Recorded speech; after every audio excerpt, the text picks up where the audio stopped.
देखिए, जो आपका जो बैंक रहेगा वहाँ पर आपको चेक अपना लगाना रहेगा, और चेक को जब आप बैंक में ले जाएंगे तो आपको एक स्लिप भरना पड़ती है और स्लिप के साथ में आपको चेक लगाना पड़ता है।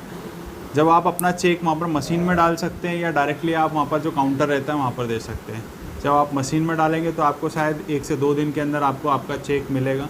और यदि चेक अगर भुना जाता है, मतलब वो या तो आपके अकाउंट में पेमेंट आ जाएगा, और अगर पेमेंट नहीं आता है तो बैंक उसके रिटर्न के बिहाफ में आपको एक रिटर्न स्लिप देगी, जिसमें कारण लिखा होगा कि आपका जो चेक है किस कारण से बाउंस हुआ है। उसमें शायद उस सामने वाली पार्टी ने खाता बंद कर लिया हो, या उसके अकाउंट में पर्याप्त राशि ना हो।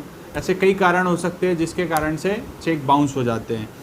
अब आपको ये देखना है, जब चेक बाउंस हो जाता है, जिस दिन की रिटर्न की स्लिप मिली है उस दिन से आपको 30 दिन के अंदर आपको लीगल नोटिस भेजना है सामने वाली पार्टी को।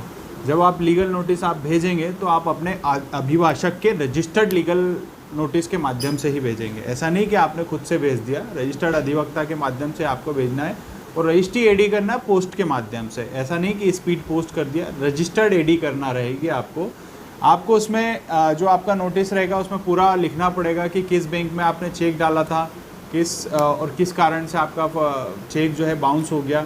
आपको ये भी देखना पड़ेगा कि जो सामने वाला पक्षकार है जिसने आपको चेक दिया था उसका जो एड्रेस है वो क्या लिखा हुआ है। कई बार केसों में होता ये है कि उसका जो सामने वाले का एड्रेस होता है वो गलत होता है। इससे आपको ये पहली नज़र आ जाता है कि जो एड्रेस है, अगर सामने वाले को नोटिस के माध्यम से जाएगा तो कंफर्म हो जाते हैं कि वो एड्रेस सही है या गलत है।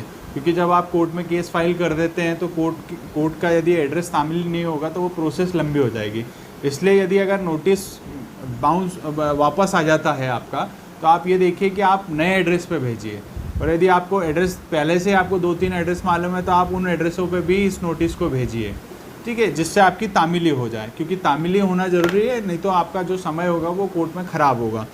अब आपको ये देखना है कि जो आपने नोटिस जो दिया है अभिभाषक ने, उसमें कंपलसरी 15 दिन का आपको सामने वाली पार्टी को समय देना है कि अगर वो भुगतान करना चाहती है आपके नोटिस के बिहाफ पर तो वो भुगतान कर सकती है। जिसका आपसे व्यापारिक संबंध अच्छा है और किसी अनरिजनेबल कारण से अगर वो चेक बाउंस हो गया है तो वो पार्टी आपको बोल देगी कि मैं आपको दूसरा चेक दे देते हैं, या फिर आप उसी चेक को वापस लगा दीजिए, तो आपको चेक की राशि जो है आपके अकाउंट में आ जाएगी और मैं बैलेंस मेंटेन कर लेता हूँ। और यदि अगर वो नहीं करता है, जिसकी आदत ही है, तो वो नहीं करेगा। तो अब आपको ये करना है कि जिस दिन आपने रिटर्न मेमो बैंक में डाला था उस दिनांक से आपको 45 दिवस के अंदर कोर्ट के अंदर केस फाइल करना है।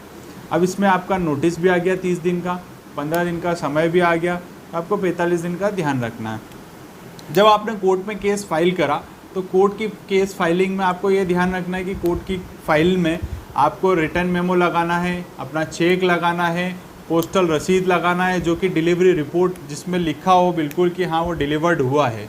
और यदि अगर डिलीवर्ड नहीं हो रहा है तो आप उसको नए एड्रेस पे वापस उसको डिलीवर कराइए। और अगर वो, कई बार ऐसा होता है कि जो रिटर्न मेमो जो होता है आपको बैंक से मिलता है, ये बहुत ध्यान से सुनने वाली बात है, कई बार जब बैंक से आपको रिटर्न मेमो मिलता है और रिटर्न मेमो जो होता है वो नोटिस भेजने के बाद में उसके जो समय सीमा होती है वो आउट हो जाती है।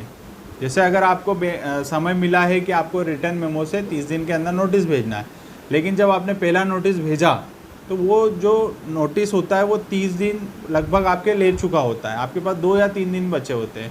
तो आपको ये ध्यान रखना है, अगर वो समय सीमा निकल चुकी है तो आप ये कर सकते हैं कि दोबारा जाके उस चेक को डाल के वापस से रिटर्न मेमो ले सकते हैं, दूसरा रिटर्न मेमो।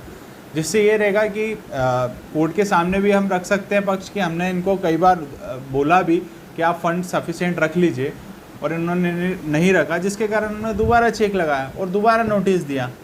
तो जब हमने दोबारा नोटिस, अब अगर हमारे पास दूसरा रिटर्न मेमो आ जाता है तो हम वापस से उसके बिहाफ पर नोटिस दे सकते हैं। अब इसमें ये याद रखने वाली बात है कि एड्रेस आप सही रखें। एड्रेस सही नहीं रहता है और अगर आपके पास में जो अधिवक्ता के पास में रिटर्न लिफाफे आ जाते हैं तो आप केस तो फाइल कर सकते हैं कोर्ट में, लेकिन कहीं ना कहीं आपको कोर्ट को नया एड्रेस तो कहीं ढूंढ के देना ही पड़ेगा। नहीं तो फिर कोर्ट में फिर पेपर पब्लिकेशन हुआ, जो तामिली जो CPC के जो सेक्शन 5 है उसके अंतर्गत जो तामिली होती है उसके अकॉर्डिंग चलेगी फिर वो। अब आती है बात, जब कोर्ट में केस फाइल करते हैं तो आपको रिटर्न मेमो आपकी रजिस्टर पोस्ट की रसीद, आपका चेक ओरिजिनल लेके जाना रहेगा। कभी भी याद रखिए कि कोर्ट केस में ओरिजिनल ना ही लगाएं तो ज़्यादा अच्छा है, क्योंकि कई बार क्या होता है कि फाइलें गुम हो जाती है या किसी के हाथ लग जाती है तो वो चेक गायब होने का या गुम होने की बहुत आशंका होती है। तो इसलिए आप याद रखिए जब कोर्ट में केस रजिस्टर्ड कराते हैं तो आप अपनी फ़ाइल जो ओरिजिनल है अपने पास रखिए।